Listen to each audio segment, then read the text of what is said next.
ଅତି ରସମୟ ସମୟ ବସନ୍ତ ବିଚିତ୍ର ପ୍ରମେୟ ତାହାର ମିତ୍ର ଅନଙ୍ଗକୁ ପ୍ରବଳ କରାଇ ଆଚରି ଚର୍ଚରି ବିହାର ଆଗତେ ଆରୋହିଲା ନାଗେଶ୍ୱରକୁ ଋତୁରାଜ ପଦୁ ସେରଜ ଘେନିଲା ଚାହିଁ ପ୍ରଫୁଲ୍ଲ କେଶରକୁ।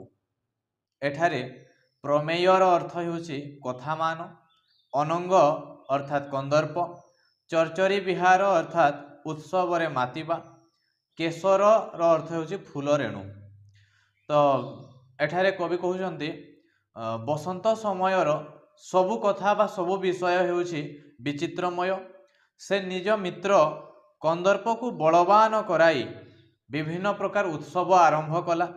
ଆଉ ବସନ୍ତ ଯେହେତୁ ଋତୁମାନଙ୍କ ଭିତରେ ରାଜା ଅଟେ, ତେଣୁ ରାଜାଙ୍କ ପରି ଶ୍ରେଷ୍ଠ ହାତୀରେ ସେ ଚଳିଲା। ସେ ନାଗେଶ୍ୱର ଫୁଲ ରେଣୁରେ ଫଗୁ ଖେଳ